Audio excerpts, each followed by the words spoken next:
from Chicago, it's Startup Hype Man, the podcast. What's up, everyone? My name is Raj Nation, founder and chief pitch artist at Startup Hype Man, where we help startups not suck at how they pitch themselves. How?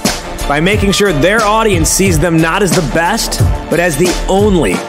And this podcast is the only show where you will hear from leaders in the startup ecosystem sharing a piece of their heart, their mind, and their story on how they are charting their own path, growing their companies, and choosing not to play the game, but to change the game. Before we get going, hit the subscribe button on your podcast app so you never miss an episode. Also, head over to startuphypeman.com and subscribe to our Point of View letter, where we share original articles, insights, and resources, all to help you become the only of your industry. All right, get your popcorn ready and get hyped. It's showtime. Ladies and gentlemen, making his way to the microphone from Detroit, Michigan, he is a venture capitalist and an author. Please welcome Gabe Karp. Thank you. pretty flat response there. It's hard to, I don't want to bust into a professional wrestling demeanor. But I did my stint with the WWE a few years back.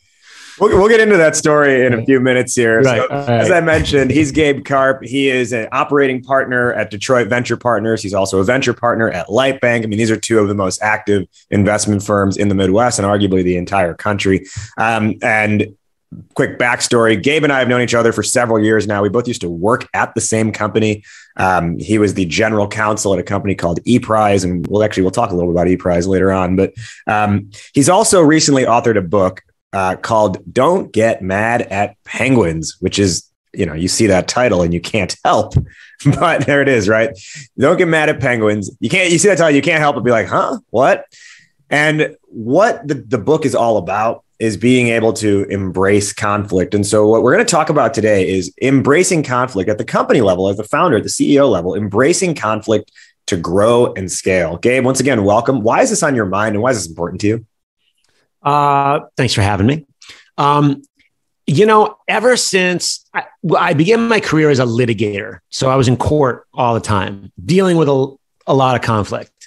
And then I moved from that after about a decade of that, moved into the startup world, into business, and kind of realized that the conflicts I was seeing in lawsuits, it was the same stuff playing out, the same patterns over and over again in business and even in personal life. It's just anytime humans interact, those conflict patterns continually repeat. And I found that when I resisted that conflict, things generally went poorly. And when I embraced it, things went well. And looking backward, and I've validated this with every single person I've talked to, anytime I felt there was personal growth or professional growth or something really good happened in business, it was always 100% of the time happening in the midst of conflict and embracing the conflict in a healthy way. And that is what fueled the progress and the growth. And I just, once I kind of recognized that, it became my passion. So that's why I wrote the book. That's why I like talking about it. And I guess that's the shortest answer I can give to your question. And I'm excited to dive a whole lot more into this. I've had a chance to read the book. It's really is, there's a lot of good stuff in there, and it's helped me think about things differently. Before we get into all of that, let's learn more about Gabe, the person, the man, the myth, the legend, if you will. Gabe, I'm curious. So growing up in the Detroit area, what do you feel like having an upbringing in that part of the country, in that part of the world? What perspective do you think that's given you on the nature of human relationships? It's hard to know what my perspective would be if I grew up elsewhere, because I didn't. But oftentimes you hear people talk about the Midwest mentality, which is very different from the coasts.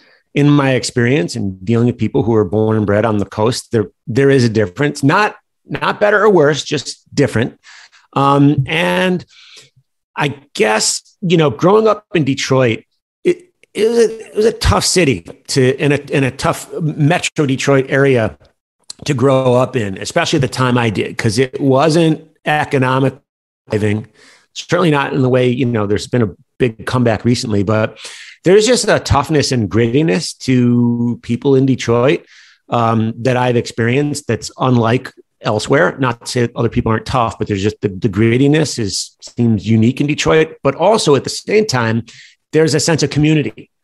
So tough, gritty, we'll fight through anything, but at the same time, a strong sense of community to lift up those around you and help out. And those things they seem to contrast, but that's just how it is. It works. It's an interesting perspective.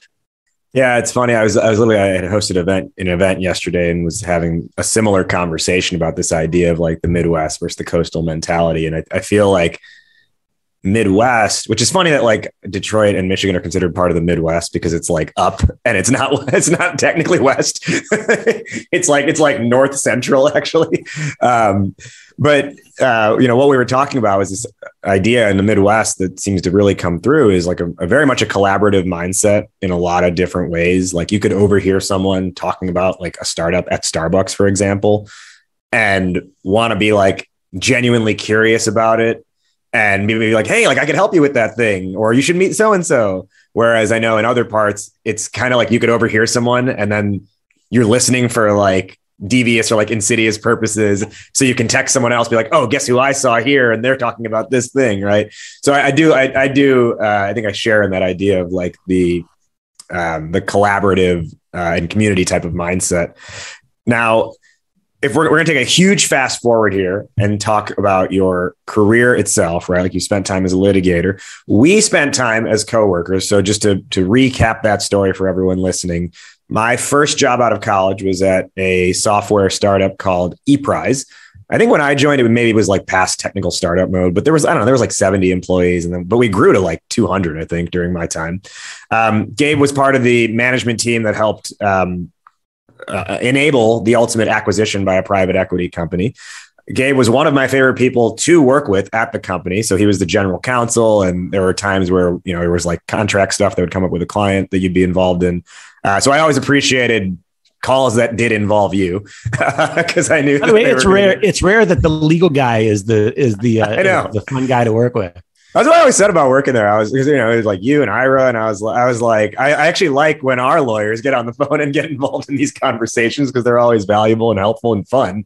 And yes, it is rare to say that, but one of the projects you got a chance to work on that we kind of alluded to at the beginning before my time at the company, but to be honest, this was actually one of the things when I was interviewing that I saw ePrize did this, and I was like, oh, I want to work at that company.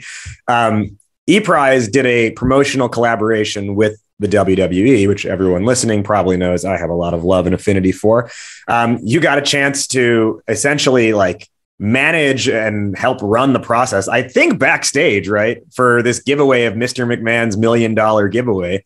Now, there's a whole lot that we can talk about within that story. What I'm specifically curious about is what was it like working literally side by side with Vince McMahon and pro wrestlers?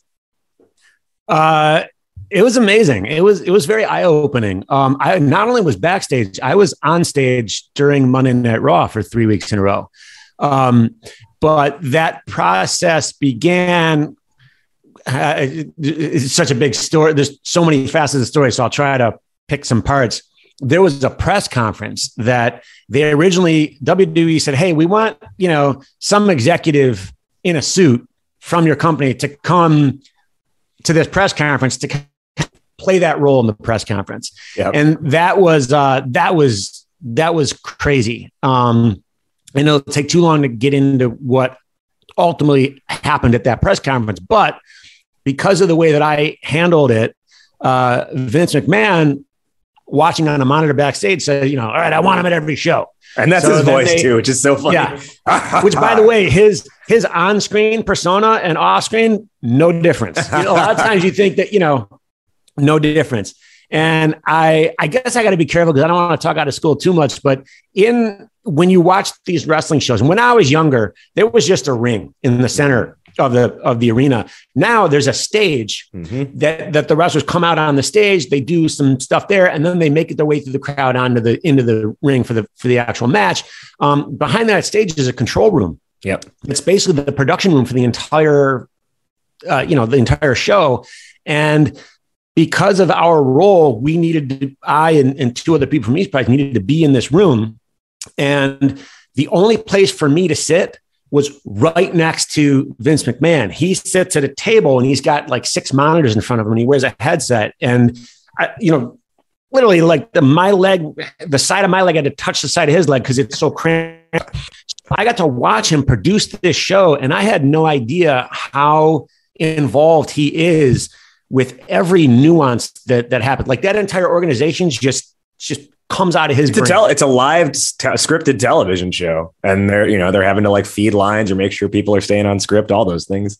Yes. And he's able to deviate from the script when, in a very seamless way. I was like super impressed with that whole operation as a result of that experience. And it was funny because I was on 3 nights in Monday Night Raw in 3 different cities.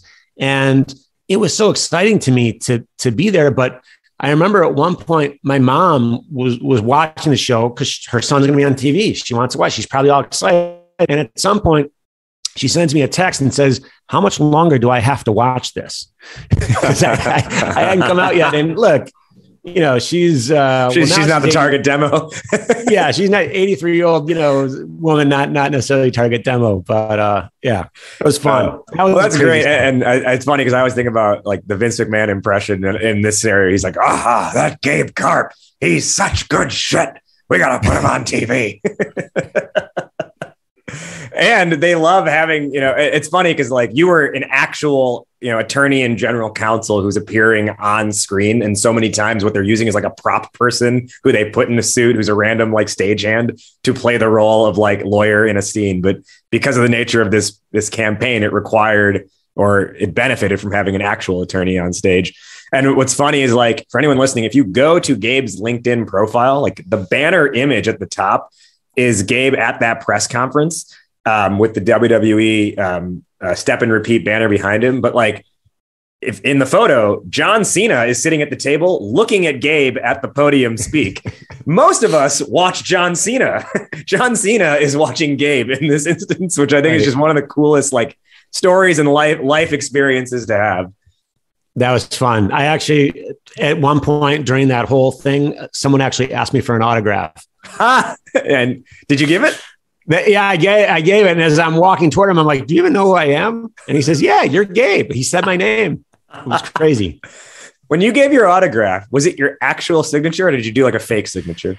I was so flustered at the whole thing. I don't remember. I think I wrote some cheesy little, "Hey, stay cool." I don't even know what I wrote, but I said something and then signed my name. And I wish I could have given it at least a full second and a half of thought before doing it. But yeah. I was in shock. I was shocked that someone was asking me for an autograph. Yeah. There's a lot going on in that moment. And then someone's like, "Famous guy, I want you to sign this for me." Yeah. So you've done a lot in your career. You have had a chance to do stuff like that at ePrize. Again, you helped essentially negotiate and broker the acquisition of ePrize by a private equity firm. You then got into venture capital. And through all of these different life experiences, what you've been able to navigate, in some cases it's been great. In other cases, you've had to deal with not so great people, is conflict in its different forms. So I think what's interesting is we hear the word conflict, right? And most of us think about how do we avoid conflict, right? How do we keep the peace? How do we make sure everyone's taken care of, et cetera? Why is it that, why do you think people do have that default mindset of like avoid conflict? It's a bad word.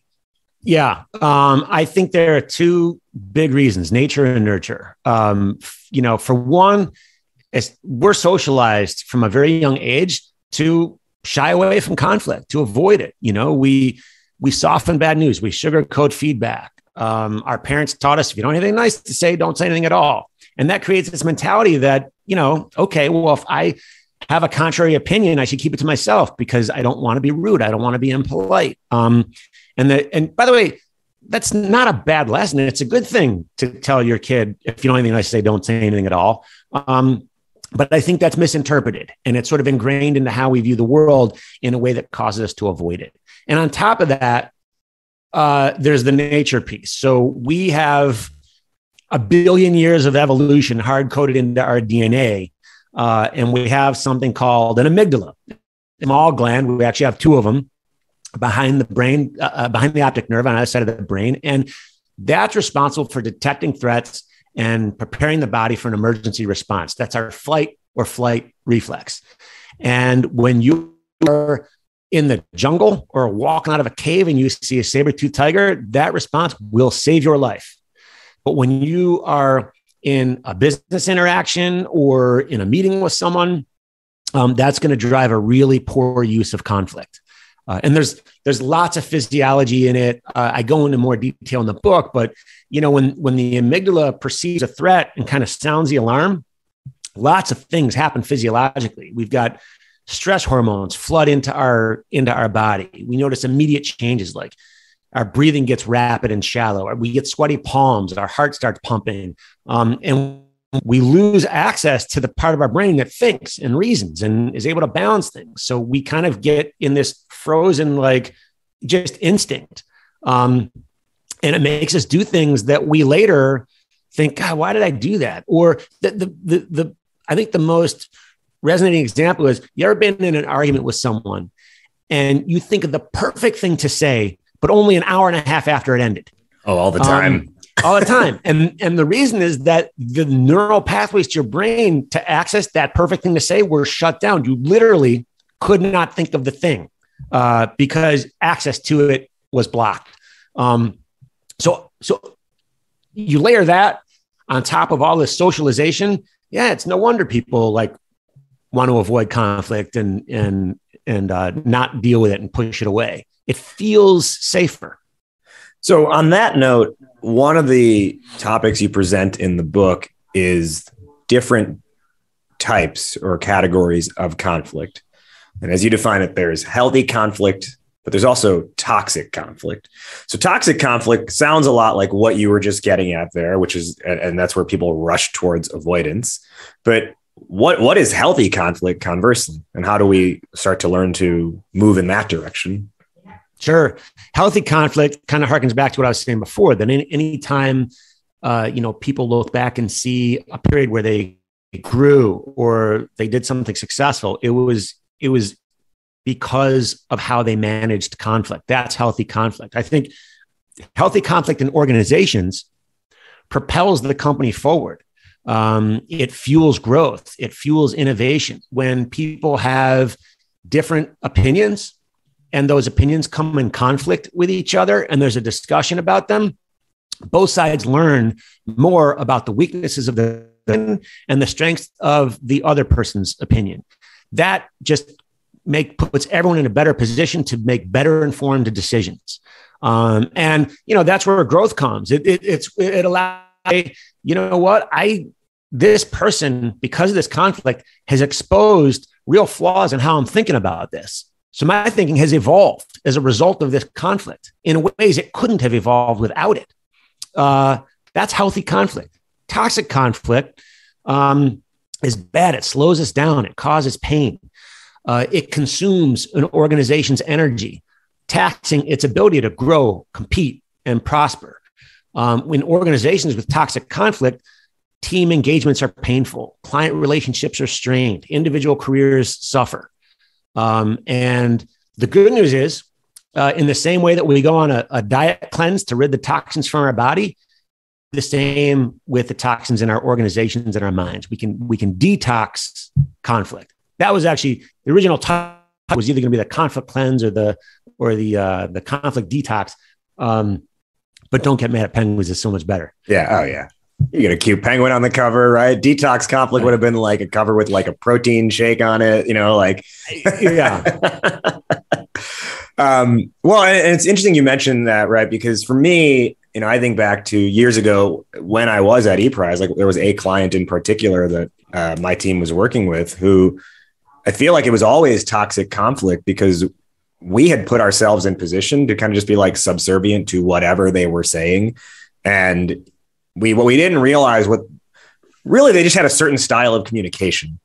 Right. And it wasn't necessarily they were like demanding or things or anything like that, but it was the way they talked made it feel like these were demands that must happen and unreasonable expectations and things like that.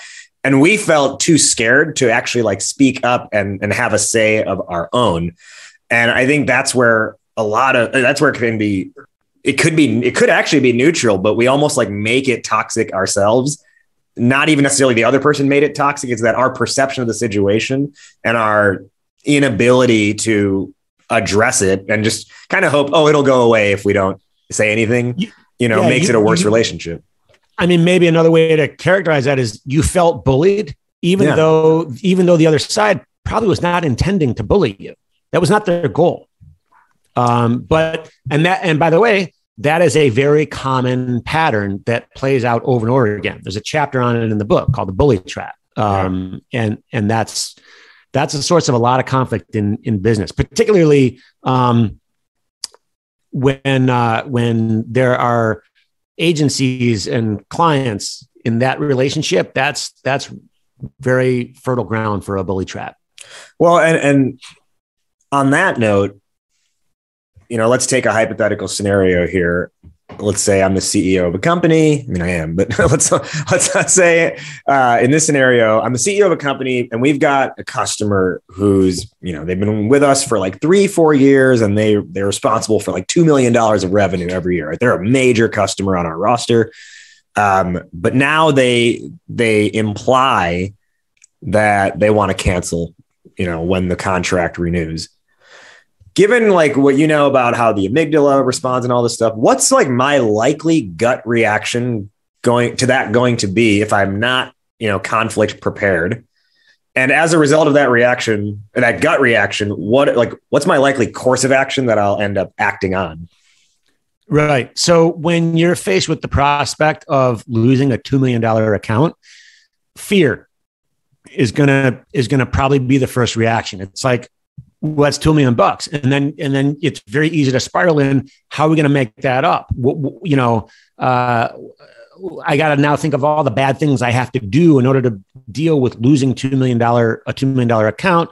And a lot of times panic sets in. People just get into defensive mode. Other times that fear can turn to anger.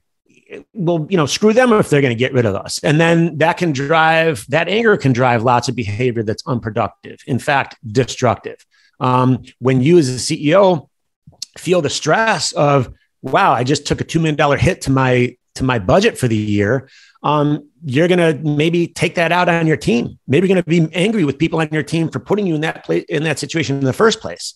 And then that causes you through your concern for how you're going to run the company, for your anger, for being put in that situation, for the frustration of not being able to do anything about it. You're just going to take it out on the team and you'll start bullying them. And lots of toxic behavior flow from those toxins in that conflict. I want to take a step back for a moment. What we're talking about today is embracing conflict for growth and scale. A separate area where growth and scale really matters is your product strategy as a company, especially if you're trying to build an app or another type of software product. Perhaps you've already created it and it's launched. Awesome.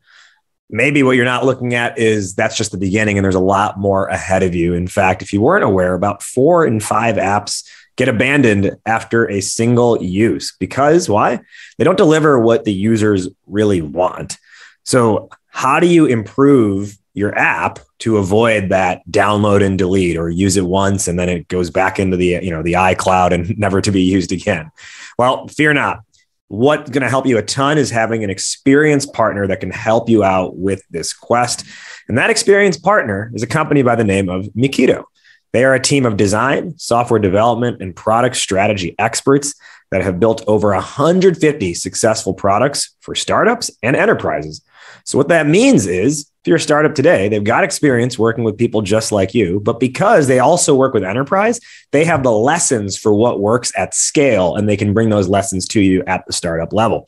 And perhaps yours could be next in a long line of success. So if you're looking for ways to scale up your product, you need to join forces with Miquito, and you can learn more. Talk to them at miquito.com/hypeman. That's miquido.com/hypeman. Miquito.com/hypeman. Today on Startup Hype Man, the podcast, we're talking with Gabe Karp, investor and author of the book, Don't Get Mad at Penguins, which is, again, one of my favorite book titles, I think, ever. What we're talking about is embracing conflict to grow and scale. Before the break there, Gabe was kind of explaining like how you can deal with a customer wanting to cancel and become aware of your emotions and to detox the conflict that can come in that situation. Whether it's that situation specifically or another one, what's probably going to end up happening is a meeting is going to be had, right? Because you're probably going to want to talk to that customer. You're not just going to do it through email if you're smart. And so whether it's a customer wanting to cancel or even just like an internal meeting, I think one of the most common ways conflict surfaces, or perhaps doesn't surface in a case where it should, is in the meetings that we have, especially if they're virtual meetings. My calendar right now is packed with meetings. And I think at the same time, like most of us can attest that the majority of the meetings we attend are actually unnecessary. So I'm curious to get A, your opinion on just like meetings in general, but B, how does the presence or lack of presence of conflict in a meeting impact overall productivity? Sure. Well, number one, it sounds like meetings on your calendar, and you should you may want to. I'm working on it. No, get rid of that. So let's go back into the scenario you said. You've got a client who's going to cancel a $2 million account. And the likelihood is they're doing that because your company has made mistakes, or maybe you're continuing to make ongoing mistakes. And mistakes are inevitable. We're human beings. We're the ones doing the work. Mistakes are inevitable. If you have a culture that is designed around flawless execution, that culture is inherently flawed because there will be mistakes. One true test of character is how we react once we recognize that we've made a mistake. And if you have a culture of candor and accountability, then you'll embrace it. So let's jump into a meeting. And this is internal meetings, any other meetings, but let's use your client meeting as an example.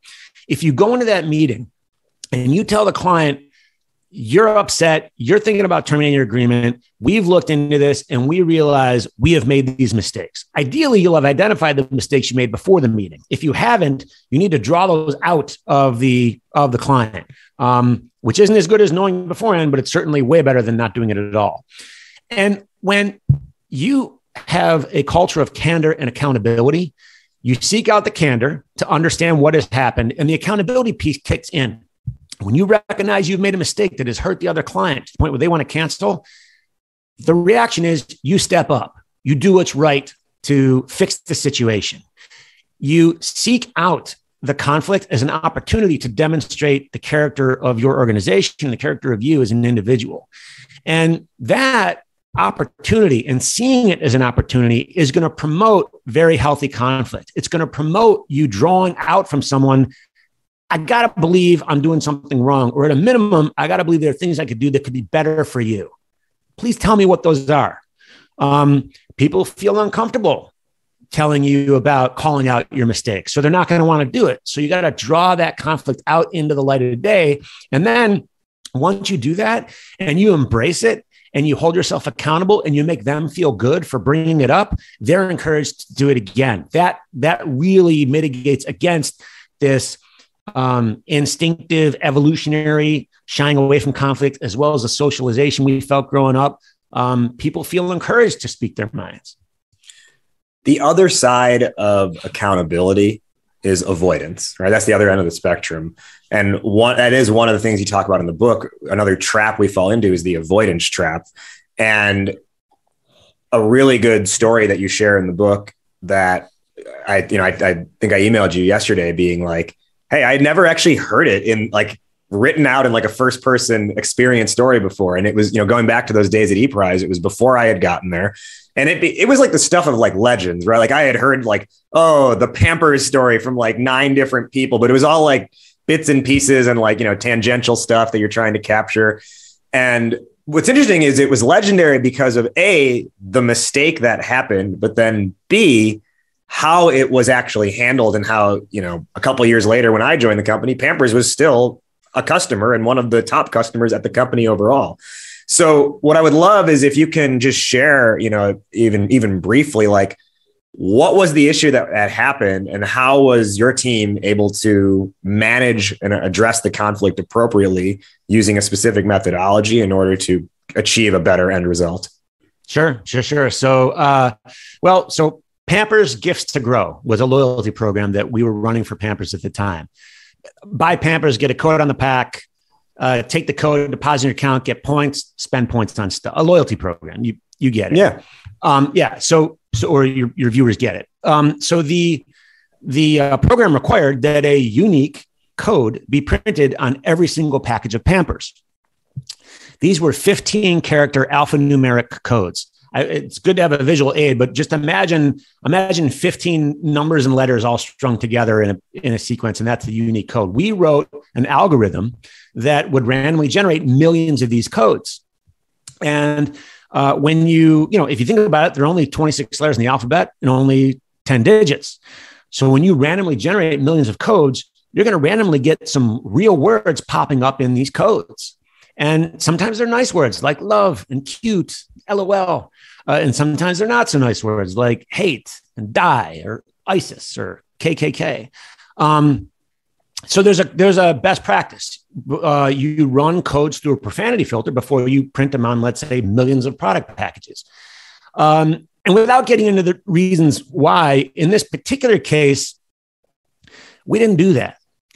And I'm sure your viewers can get a sense of where this story is going. So, imagine like a young mother who just bought diapers for her 6-week-old daughter. And if you've ever held like a 6-week-old child, it's one of the like purest, sweetest, most innocent things in the universe, just this bundle of love and joy and innocence. And the mother says, oh, it's a loyalty program. Look at this. It's a code. And she starts typing in her code like JL59Q. And then she comes across a 4-letter word that just like virtually jumps off the product packaging at her. And it wasn't one of the nice words. It was a bad one. In fact, this is arguably the worst 4-letter word in the English language. I would agree. And if anyone's confused, it doesn't start with an F or an S, but it is a 4-letter bad word. Yeah. It starts with a C. So we got a call from the client at Pampers who was very upset because they had gotten a call from this mother who was also very upset and basically telling them, your loyalty program forced me to type this disgusting word into my account. I couldn't just read it. I had to actually type it. That was bad. And they were very upset. But we had a culture of candor and accountability. That was a big thing that we lived and breathed. And this was the opportunity to see if we really wanted to live up to that ideal. Look, I'm a lawyer, right? So by training, when stuff like that happens, what a lot of lawyers do is they launch into defensive mode and they say, well, our contract doesn't say anything about running codes through a profanity filter. You mean you have a profanity filter at Pampers and you didn't run those codes with them before you printed them on your products and sent them out to your customers? Yeah, shifting blame, right? Yeah, sounds like you bear a great deal of responsibility here. But hey, we'll discuss a resolution. But that's not a good play. That's just you're already losing if you go there. Like I said before, when you are accountable, you step up and you say things like, "We are so sorry. We made this mistake. This is on us. This is our fault. And we're going to do whatever it takes to make it right." And we were lucky because most of the Pampers were still sitting on pallets in the warehouse waiting to be shipped out, but they'd already been packaged. But we paid to have all that packaging broken down. Everything was repackaged with codes printed on them that did go through a profanity filter. And at the end, the client was happy. And they said to us, they said, wow, you really screwed that up. But you know what? You stepped up. You protected our brand. And we know that if there's a mistake in the future, you've got our back. And we trust that you're getting. And if you think about it, our relationship was so much stronger for having made the mistake and fixed it than it ever could have been had we executed flawlessly in the first place. Yeah. And that's what I think is interesting, right? Like the mistake strengthened the relationship. And what it seems like it took was a pretty good deal of like long-term thinking, right? You know, not being short-sighted about the situation, really thinking about what's at stake here. Like, is this a relationship we care to uphold and keep having for years beyond this instance? So can you kind of talk through? Let's pause on that for a second, because this is where the rubber really meets the road. We did not know that we were going to save the relationship. Our mentality at the time was, we screwed up. We have to fix it. We're going to try like hell to save the relationship, but we realize we may pay to break down all that packaging and deal with all this stuff, and they're still going to leave us, because there were plenty of people, you know, look, in that world, there are plenty of other competitors of ours just chomping at the bit, waiting to jump in, pounce at the moment they can. And we knew that was a risk. So our thinking wasn't really about how do we kind of manage this situation to make sure we have a better relationship with them and we save the client. It was much more about, we screwed up. We have to fix our mistake. We have to live that culture, because internally here, we got to make sure that when we make internal mistakes, that each individual will take accountability for them. We have to be able to call them out to one another, and we have to create an environment where that's accepted. So it was less about thinking long-term and more about, this is just who we are.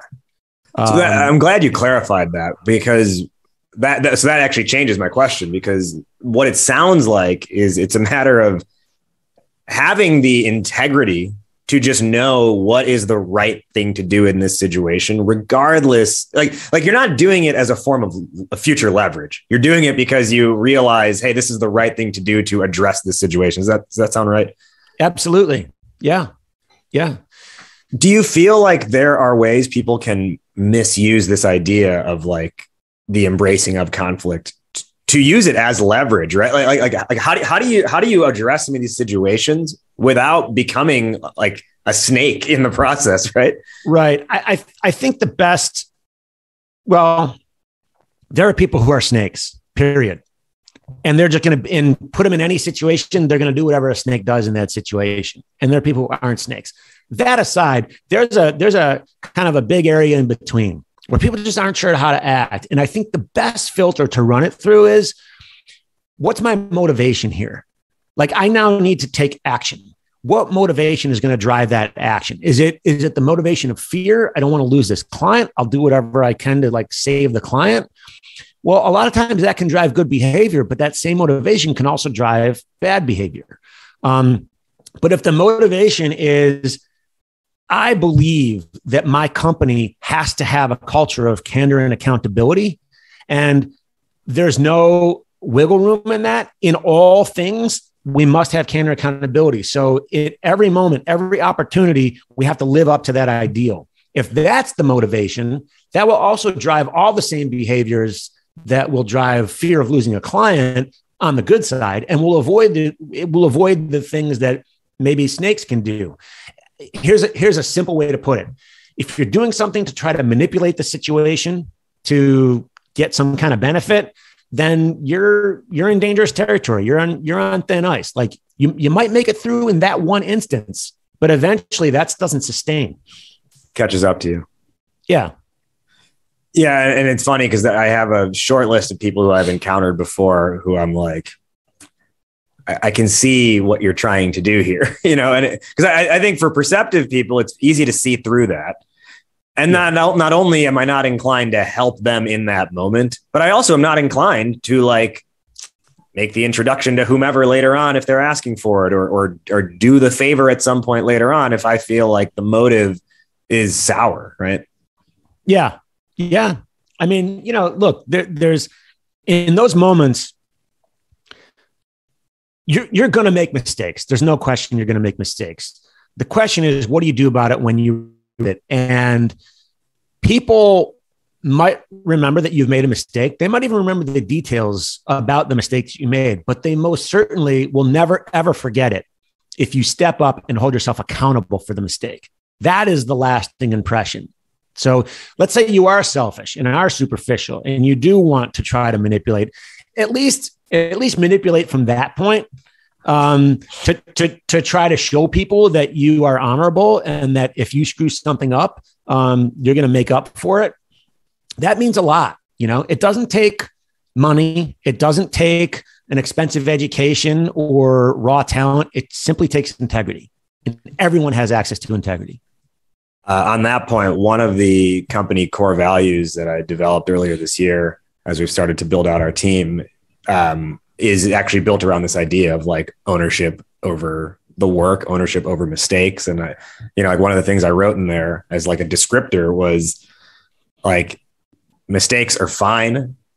Acknowledge that it happened and figure out like what you want to do about it. Like I'd rather that happened, you figured it out and tell me what you want to do about it, than a week later I find out by chance that this thing happened and was never brought up. And part of it too is just, I also don't want to encourage a culture of like fear where you don't think you're allowed to do, or everything has to be perfect. Yeah.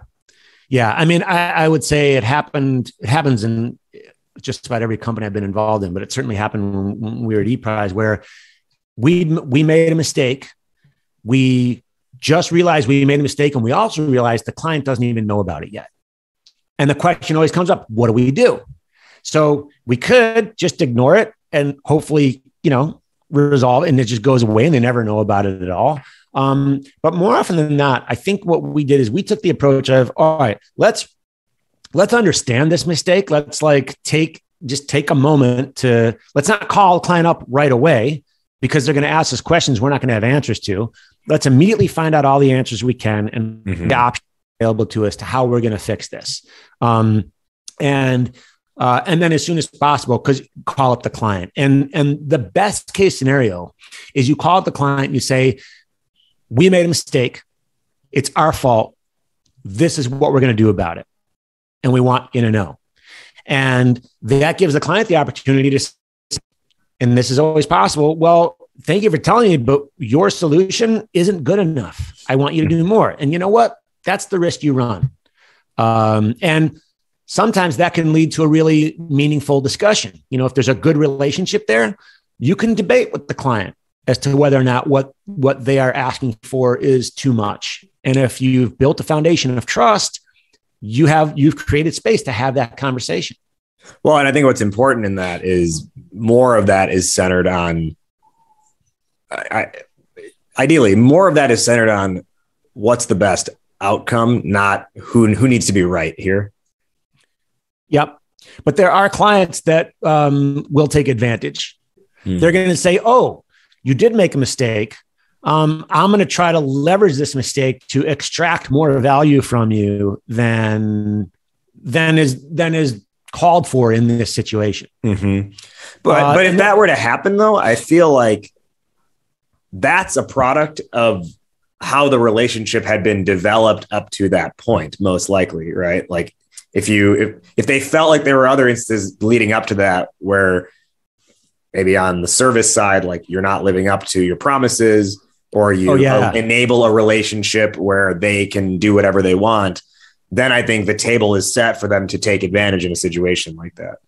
If they feel that they are owed, then that's the time they're gonna get paid.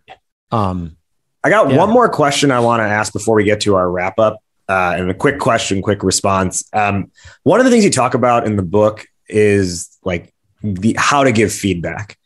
And what's interesting is I've always thought about like the feedback sandwich as a good way to give feedback. For those who don't know, it's like feedback sandwich: good feedback, bad feedback, good feedback. So you sandwich the bad feedback in between two pieces of good, so they walk away not feeling like crap. Now, the term you use for it in the book is a shit sandwich. So talk to me about why that's actually not the best way to be giving feedback.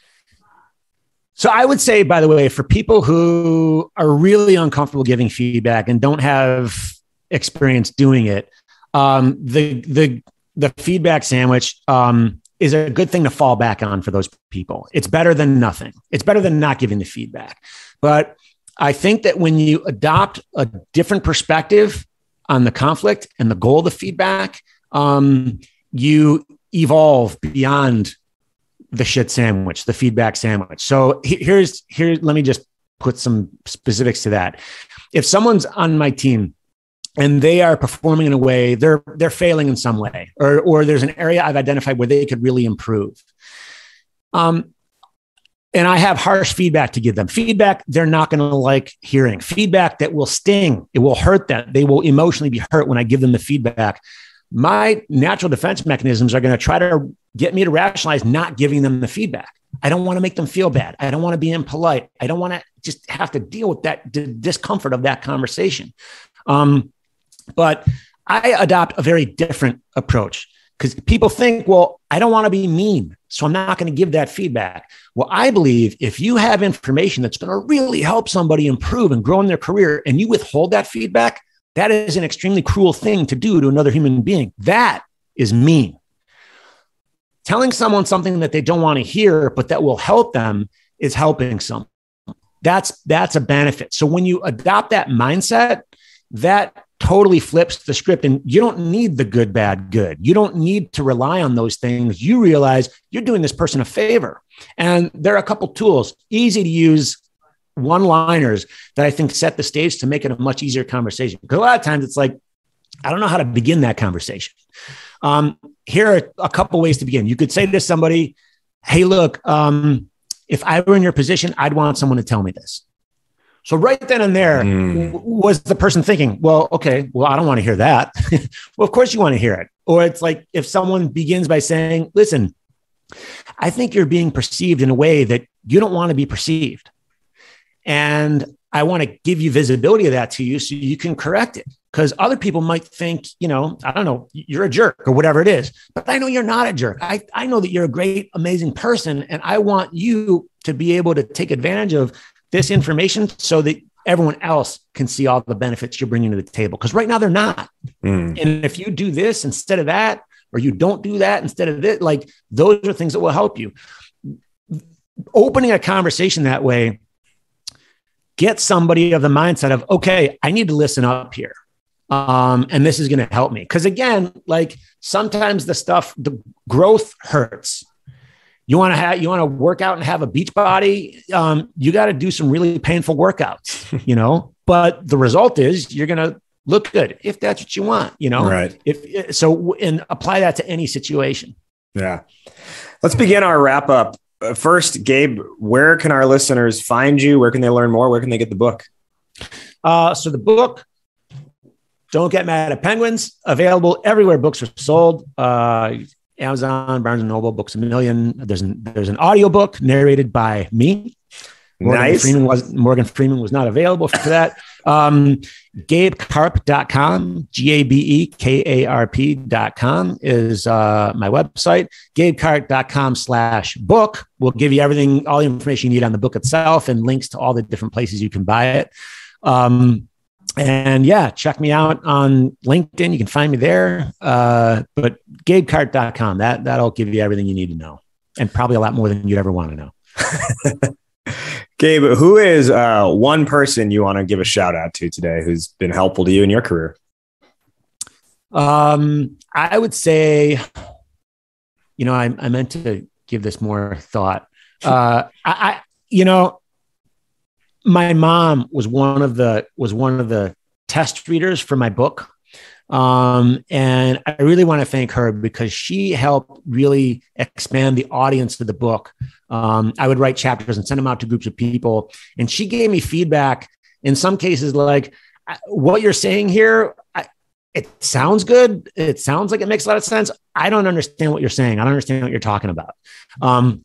She said, I'm sure it makes sense like in business, but getting that kind of feedback from her and then going back to the text of the book and changing it to sort of normalize it out, make it just as applicable to business, but also to personal lives as well.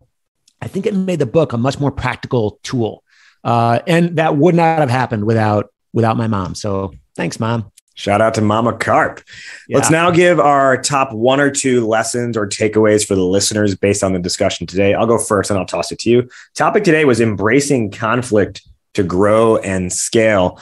Amidst everything that we talked about, I think what I want to take away out of this conversation, especially what I want everyone else to take away, is as you can start to feel conflict bubbling up, really go through that, almost like mental exercise of mindfulness and awareness and like ask it's like have the emotion and then be able to ask yourself, like, what is this emotion I'm having and why am I feeling this way?